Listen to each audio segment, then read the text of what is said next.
kunu. Ewana no kunu. Nyape mauya. Yesuro. Ewana no kunu. Hallelujah. Ewana no kunu. Hallelujah. Nyape mauya. Ewana no kunu. Ewana no kunu. Ewana no kunu. Nyape mauya. Ewana no kunu. Ewana no kunu. Nafisia nyama wo akelo.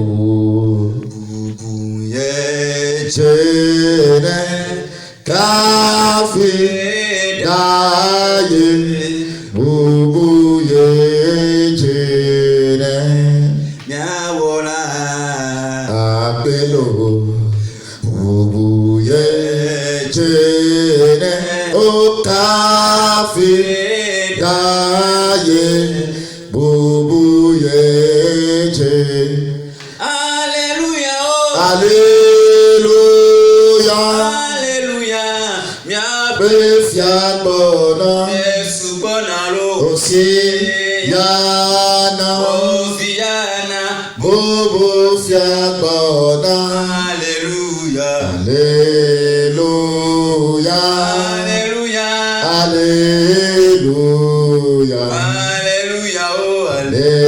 Hallelujah. Ebona. Hallelujah. Fiabona. Osiana. Hey. Bo fiabona. Hallelujah. Hallelujah. Hallelujah. Alléluia. Ebona. Seigneur, nous te bénissons ce soir. Nous t'honorons, Père, pour tout ce que tu fais dans la vie de ton peuple. Nous t'élevons en dignité, car tu es Dieu. Reçois la gloire et l'honneur dans le nom de Jésus. Nous nous effaçons ce soir et nous te laissons la place. Viens et parle au nom de Jésus-Christ. Amen. Alléluia. Nous bénissons le nom du Seigneur partout où vous êtes. Que la paix du Seigneur soit avec vous et que sa miséricorde inonde vos vies. Nous voulons saluer au loin toute l'église de Pentago.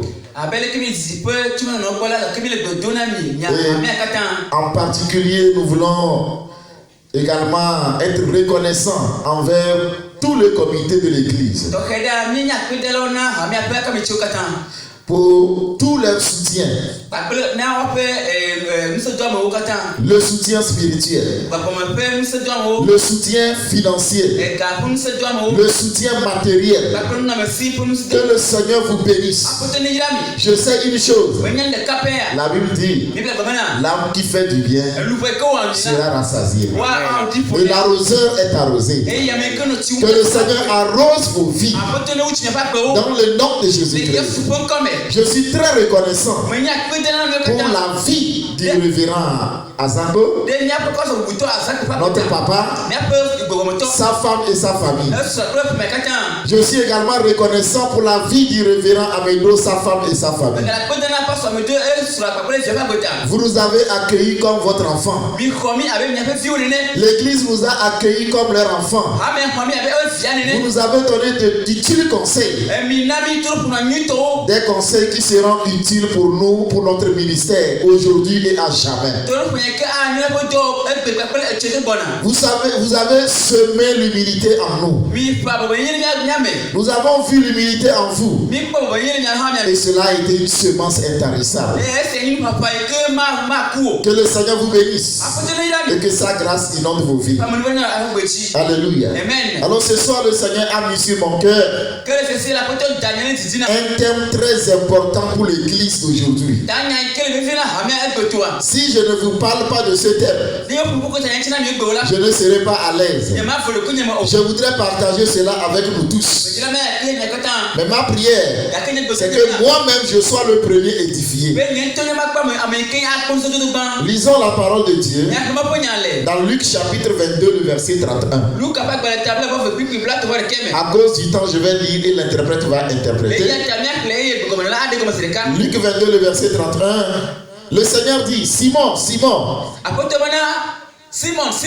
Satan vous a réclamé pour vous cribler comme le froment. Deuxième lecture dans Jean 14, le verset 30. Il dit: je ne parlerai plus guère avec vous, car le prince du monde vient. Il n'a rien en moi.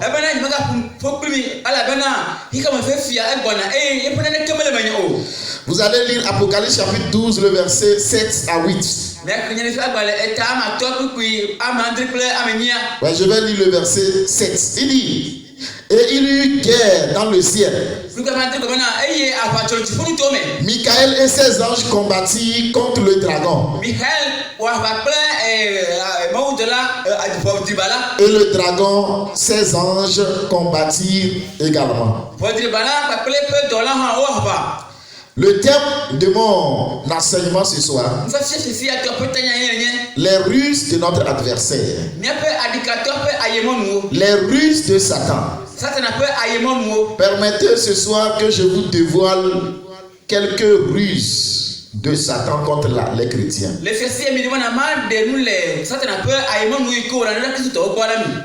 Les ruses peuvent être définies comme la malice.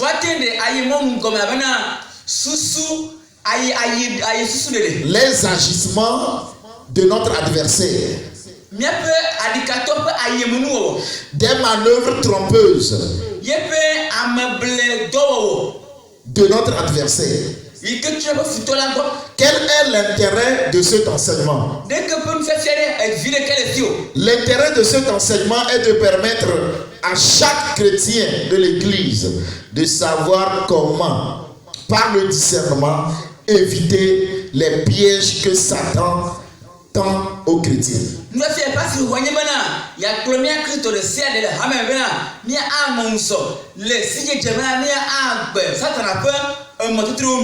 À la fin de cet enseignement, le chrétien va commencer par discerner et faire attention contre Satan.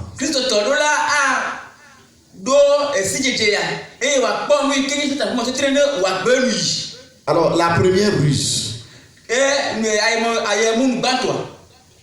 Satan crible la foi des chrétiens. Satan crible la foi des chrétiens. Vous savez, il est très important de savoir que Satan ne cherche pas d'abord ton argent. Satan ne cherche pas ton argent. Il ne cherche pas premièrement ton argent.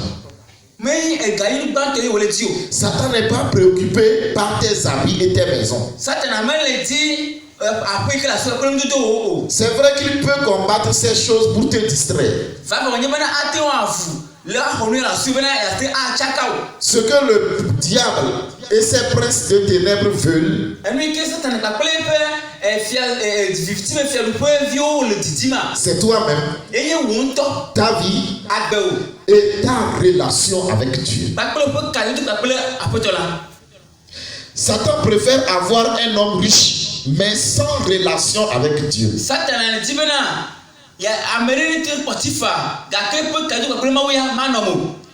Satan préfère avoir un homme vivant, mais qui n'a pas la vie.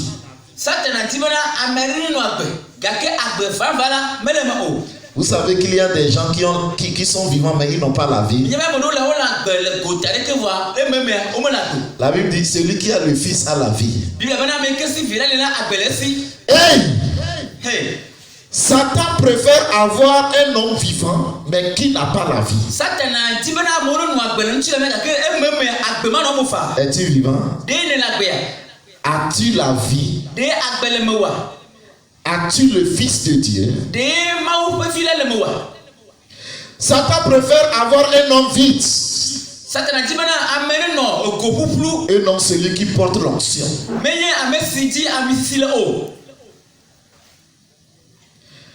Le Seigneur Jésus a pu voir comment le diable désire cribler Satan et cribler Pierre.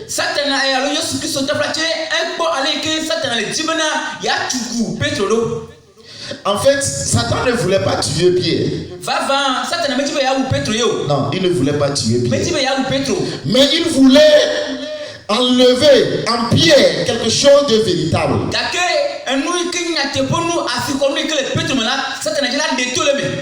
Vous savez ce que Satan cherchait chez Pierre? C'est sa foi. Parce que la foi consiste à croire, à confesser en des choses qui n'existent pas. Jésus dit qu'il doit mourir sur la croix pour que plusieurs soient sauvés. Pierre dit, nous allons prendre des épées pour combattre tes ennemis afin que tu n'ailles pas à la croix.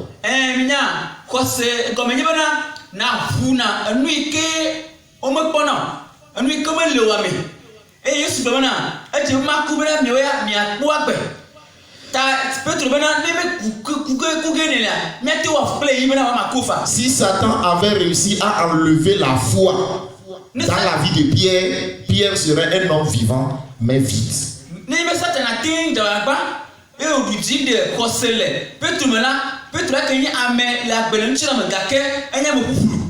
Beaucoup de chrétiens crient sur les démons. Pourtant, le diable les a déjà criblés.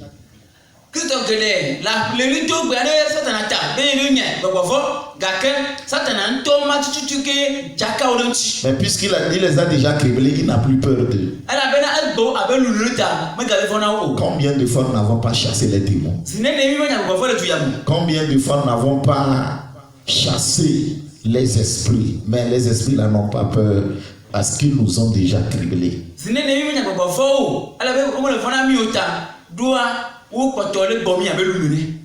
Chrétien, attention, ne laisse pas Satan te cribler. Jésus a dit à Pierre, Pierre, le diable t'a réclamé pour te cribler. Mais moi j'ai prié pour toi afin que ta foi ne défaille point. Jésus n'a pas dit j'ai prié pour toi afin que tu ne perdes pas tes millions, afin que tu ne perdes pas ta maison, afin que tu ne perdes pas ton emploi. Non, afin que ta foi ne défaille point. Donc la première ruse de Satan dans la vie du chrétien, Satan veut cribler la foi du chrétien. Pourquoi, maman, tu es en train de penser que Dieu t'a abandonné? Il y a quelqu'un qui est en train de se dire, même si les églises ouvraient maintenant, je n'irai plus. Parce que combien de fois nous n'avons pas prié, nos vies n'ont pas changé.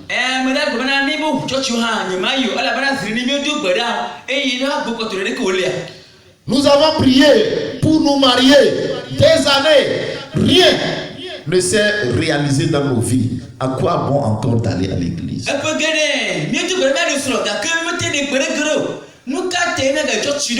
Attention, ne laisse pas Satan te cribler. La deuxième ruse de Satan contre les chrétiens. Satan cherche ce qui est à lui en toi. Le texte que nous avons lu dans Jean 14, le verset 30. Jésus a dit à ses disciples, il vient, le prince de ce monde, mais il n'a rien en moi. Qu'est-ce qui appartient à Satan et qui est en toi? Attention, ne laisse rien de Satan en toi. Le prince de ce monde était venu plusieurs fois à notre Seigneur Jésus. Déjà au désert, il a tenté, il a poussé hors de la présence du Père. Il voulait que Jésus fasse au moins quelque chose que Dieu n'aime pas. Et Jésus connaissait ses projets. Il a rejeté toutes les propositions de Satan. Même la fin de son ministère. Il est encore revenu. Il cherchait ses œuvres dans la vie de Jésus. Et gloire à Dieu. Il n'a rien trouvé en lui. Bien-aimé dans le Seigneur, le Seigneur m'envoie te dire, notre adversaire est très rusé. Il se déguise parfois même en ange de lumière. Il va se déguiser en un homme. Il va se déguiser en une femme. Il va se déguiser en quelqu'un qui est important dans la vie. Il est très acharné contre les enfants de Dieu. Quelqu'un viendra te tenter. C'est le diable. Il cherche quelque chose qui lui appartient en lui, en toi. Il est acharné contre les enfants, les élus de Dieu. Ceux qui marchent sur la route vers le ciel. Voyez-vous, nous combattons, mais pas juste pour manger ou pour rouler de jolies voitures.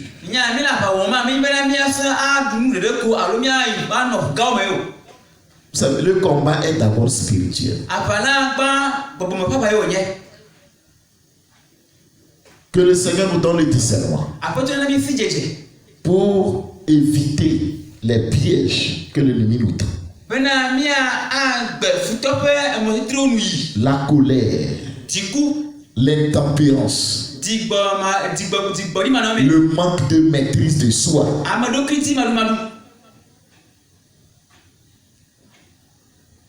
Aujourd'hui, les églises sont fermées.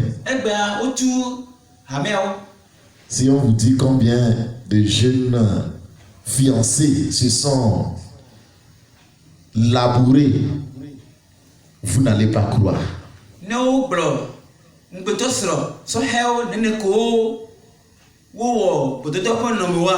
Cette fermeture des églises est un test que le Seigneur est en train de faire à tous les chrétiens.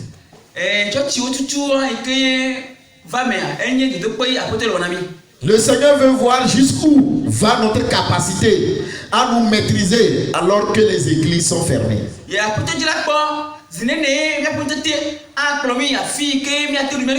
Mais bientôt, les églises seront réouvertes. Vas-tu revenir avec le même zèle, la même ardeur? Est-ce que tu vas encore servir Dieu comme tu le servais? Tu seras régulier à l'église comme avant? Ou bien Satan va trouver quelque chose en toi?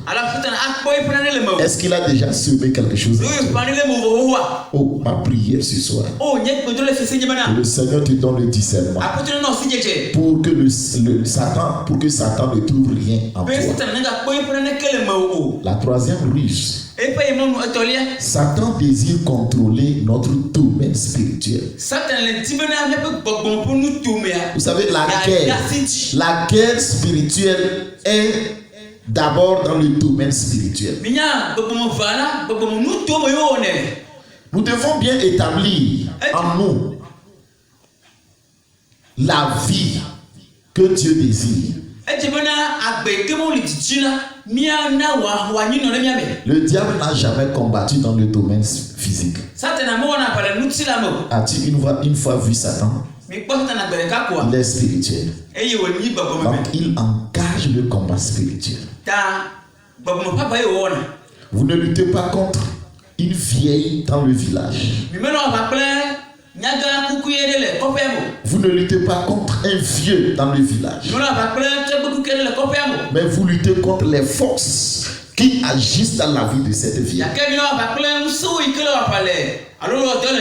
Et ces forces ont leur source de Satan. Les forces maléfiques, les esprits méchants, les principautés, les dominations,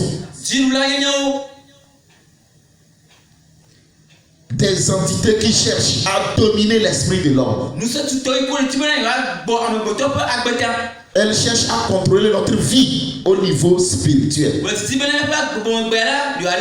Et si la vie spirituelle est contrôlée, le domaine physique sera contrôlé. Le domaine spirituel affecte le domaine physique. C'est pourquoi la Bible dit que les armes avec lesquelles nous combattons ne sont pas physiques, charnelles.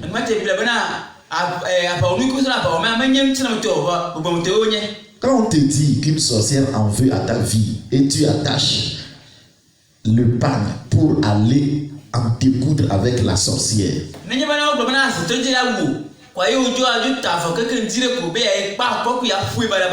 est-ce que tu peux y arriver? Mais lorsque tu engages le combat dans le spirituel, dans la prière, dans le jeûne,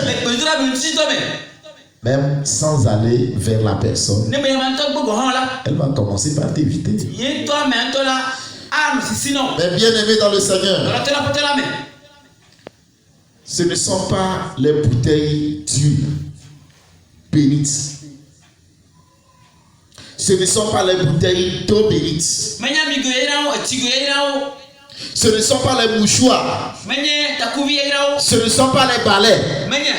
Ce ne sont pas les mortiers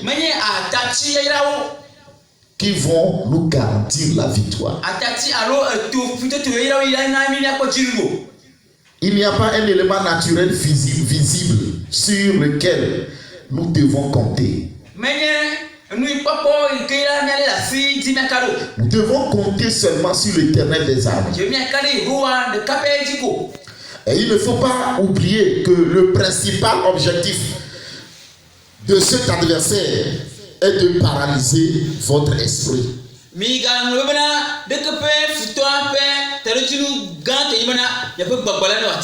Parce que c'est l'esprit de l'homme qui est en relation avec Dieu.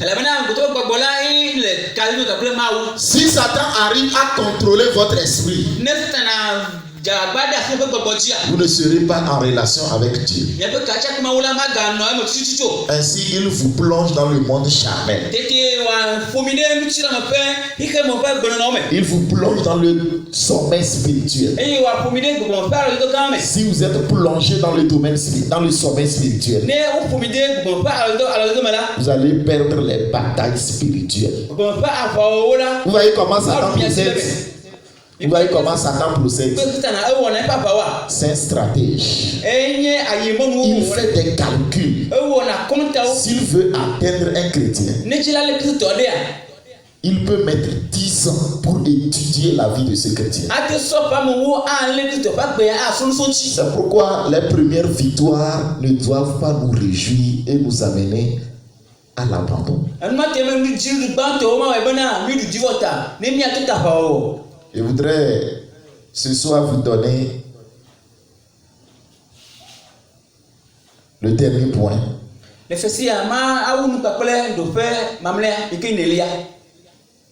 L'avant-dernier, excusez-moi. Satan combat. Il combat Les enfants de Dieu. Quand on parle de combat, nous avons lu Apocalypse chapitre 12, le verset 16. Il y a eu guerre au ciel. La Bible dit il y a eu guerre au ciel. Frère, Satan a combattu Dieu.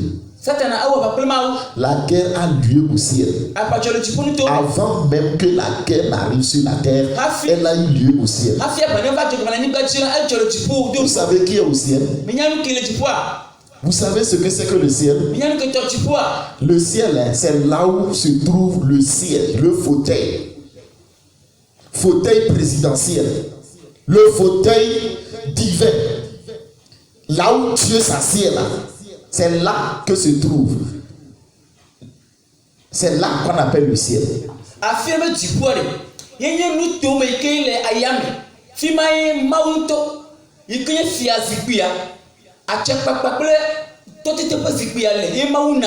Le ciel, c'est la demeure de Dieu.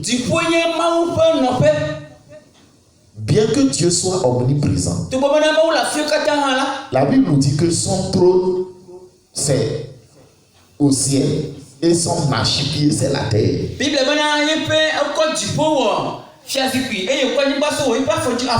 Non, frère, imaginez.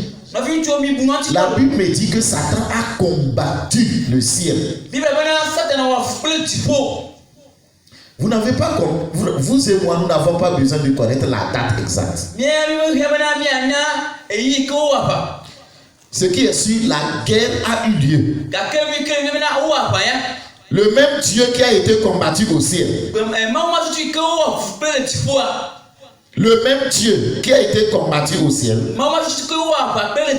C'est le même Dieu qui est descendu sur la terre pour nous sauver.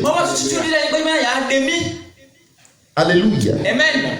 La puissance, l'autorité, la gloire, la force, l'onction qui a chassé Satan au ciel. C'est cette puissance-là qui est descendue. Et quand elle est descendue, elle n'est pas allée résider dans le bâtiment de Gbadagbo. Dieu dit, je ne vais plus habiter les temples d'hommes. Dieu veut habiter en toi, dans ton cœur, dans ton esprit. Donc la puissance, l'autorité, la gloire, l'onction, la force qui a chassé Satan au ciel, c'est cette puissance, cette autorité, cette onction qui habite en toi. Hey! Pourquoi as-tu peur? Mais ce que je voudrais te dire, s'il a combattu ton Dieu, il va te combattre jusqu'à ce que ton Dieu vienne te chercher. Il va te combattre. Est-ce qu'il a pu vaincre Dieu? Il n'a pas pu. Alors il ne pourra pas te vaincre. Alléluia. Amen. Il ne pourra pas te vaincre. C'est ce que le Seigneur m'a dit de venir te dire. Il ne pourra pas. Non. Il a combattu les anges. Il n'a pas gagné. Sache que le Dieu qui était au ciel est aussi le Dieu de ta vie.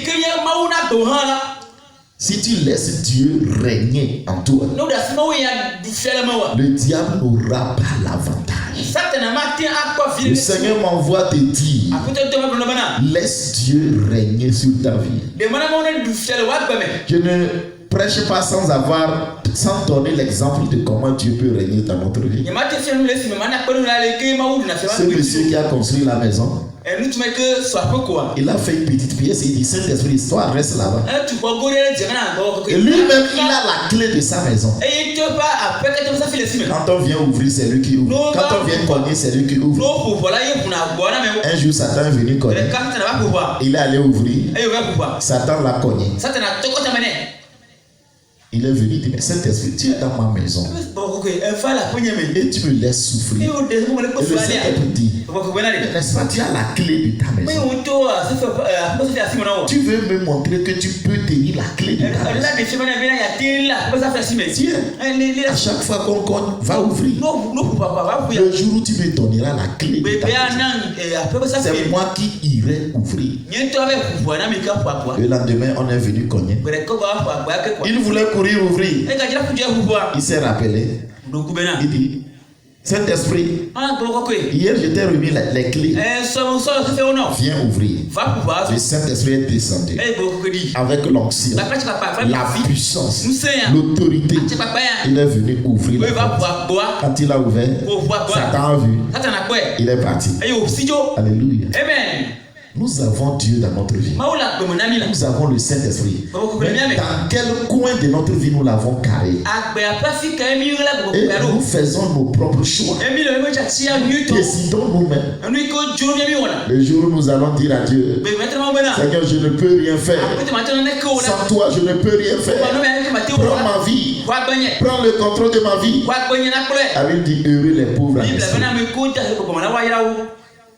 La dernière ruse. Satan combat ton territoire. Le jour où j'ai découvert ça, j'ai eu peur. Quand j'ai découvert que Satan combat mon territoire, puisque le ciel c'est le territoire de Dieu. Vous savez même pourquoi Satan combattait Dieu? Et qu'il voulait prendre la place. Mais la Bible dit, sa place ne fut pas trouvée dans le ciel. Hey! Sa place ne fut pas trouvée dans le ciel. Et vous? Quel est ton territoire? Quel est mon territoire? Quel est ton territoire? Territoire d'études. Territoire d'emploi. Territoire de commerce. Territoire de mariage. Territoire de fiançailles. Territoire de foyer. Territoire de prière. Le combat spirituel est aussi le combat de place. Est-ce que Dieu m'a dit? Et quand Satan combat quelqu'un, c'est que Satan veut arracher la place que Dieu lui a donnée. C'est le combat pour contrôler le territoire. C'est le combat pour contrôler les nations. Si l'homme permettait à Satan, il va même entrer rester dans l'église. Le diable veut siéger dans tes activités. Le diable veut siéger dans ton foyer. Il ne faut pas le laisser. Ne l'accueille pas chez toi. Ne lui donne pas le siège de ton cœur. La Bible dit sa place ne fut pas trouvée au ciel. Que sa place ne soit pas trouvée dans ton cœur.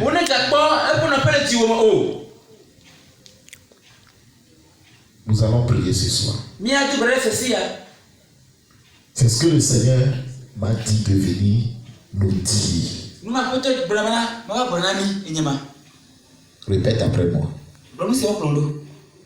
Partout où tu es. Écoute ces paroles. Et répète après moi. Père, je compte sur ta grâce pour me relever. Pour me relever. Ce soir, je plaide contre lui par le sang de Jésus-Christ. Père, soutiens-moi par ton esprit afin que l'adversaire ne trouve en moi rien qui lui appartient. Accorde-moi la force pour résister à Satan. Père, je m'appuie sur la richesse de ta grâce Je saisis toutes les armes spirituelles pour tenir ferme dans la bataille. Père, je te remercie pour ma vie. Je te remercie pour ta vie qui coule en moi. Je prie que ta vie soit permanente en moi. Que le diable soit trouvé vaincu dans ma vie. Au nom de Jésus-Christ. Père, je te rends grâce de ce que l'adversaire a été chassé au ciel. Je prononce l'aspersion du sang de Jésus-Christ sur mon cœur, sur mes études, sur mes fiançailles, sur mon foyer, sur mon commerce, sur mon entreprise. Au nom de Jésus. Que ma place soit permanemment garantie dans le nom de Jésus-Christ. Merci Seigneur éternel Dieu, car tu l'as fait au nom de Jésus-Christ. Amen. Amen. Seigneur, je te bénis. Ce pourquoi tu m'as envoyé, je l'ai dit. Je prie que je sois le premier édifié. Que ton peuple soit édifié. Donne-nous le discernement afin d'éviter les ruses de notre adversaire. Au nom de Jésus-Christ. Amen. Que le Seigneur vous bénisse. Que sa paix se repose sur vous. Amen. Amen. Amen.